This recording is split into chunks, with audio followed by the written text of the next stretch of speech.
আমার প্রিয় দর্শকগণ সবাইকে স্বাগত জানাই আকাশমণি চ্যানেলে। আপনারা যারা তেতো খেতে পছন্দ করেন না বা আপনাদের বাচ্চারা তেতো খেতে হয়তো চায় না অনেকেই, তাদের জন্য এইভাবে রেসিপিটি তেতোর বানিয়ে দেখুন। ১০০ ভাগের মধ্যে ৭৫ ভাগটাই তেতো এখানে কমে যায়। তাই একবার ট্রাই করে দেখুন। রেসিপিটি স্ক্রিপ্ট না করে মনোযোগ দিয়ে ভালো করে দেখুন। আমরা এখানে পেস্ট নিয়েছি সর্ষে বাটা, টমেটো বাটা আর আদা রসুন পেঁয়াজ বাটা। এরপর আমরা উচ্ছের ভিতরে ঠিক এরকমভাবে চাকুতে ঘুরিয়ে ঘুরিয়ে বীজটাকে বের করে নিচ্ছি।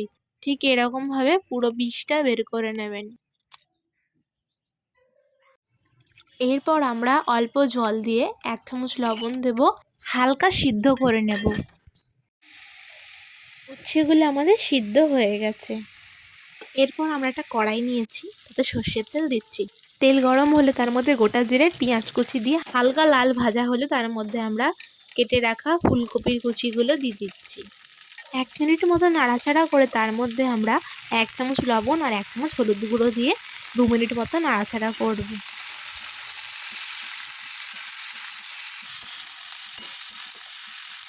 ২ মিনিট মতো নাড়াচাড়া করার পর তার মধ্যে আমরা দিচ্ছি জিরের গুঁড়ো আর কটা মটরশুঁটি দিয়ে ৫ মিনিটের জন্য নাড়াচাড়া করতে থাকবো।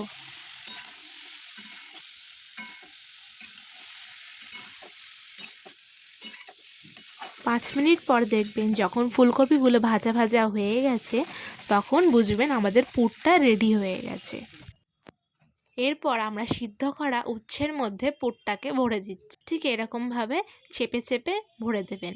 ভালো করে কভার হয়ে গেলে তারপর আমরা উচ্ছের বোটাটা ফেলিনি, এটাও আমরা কিন্তু সেদ্ধ করেছিলাম উচ্ছের সঙ্গে। তারপর বোটাটাকে দিয়ে ঠিক টুথপিক দিয়ে এরকমভাবে আটকে নেব। এরপর আমরা একটা কড়াই সর্ষের তেল দিয়েছি, তেল গরম হলে এক এক করে উচ্ছেগুলো আমরা একটু এপিট ওপিট করে ভেজে একটা থালায় তুলে নেব। এরকমভাবে রেসিপিটি বানালে আপনাদের মধ্যে উচ্ছে খাবার প্রবণতাটা অনেকটাই বেড়ে যাবে। যতটা দেখতে সুন্দর এই রেসিপিটা, সেরকমই কিন্তু খেতে খুব দারুণ রেসিপিটা। সবকটা উচ্ছে ভাজা হয়ে গেছে। এবার আমরা ওই তেলের মধ্যেই গোটা জিরে, ২টো শুকনো লঙ্কা, আদা রসুন পেঁয়াজ পেস্ট আর টমেটোর পেস্ট দিয়ে নাড়াচাড়া করব ১ মিনিট মতন। তার মধ্যে আমরা সর্ষে বাটাটা দিয়ে দিচ্ছি, দিয়ে নাড়াচাড়া করতে থাকবো। তার মধ্যে আমরা অ্যাড করছি ১ চামচ লবণ, জিরের গুঁড়ো, হলুদ গুঁড়ো দিয়ে আমরা মশলাটাকে কষিয়ে নেব ভালো করে। ভালো করে কষানো হয়ে গেলে মশলাটা, তার মধ্যে এক এক করে আমরা উচ্ছেগুলো দিয়ে দেব।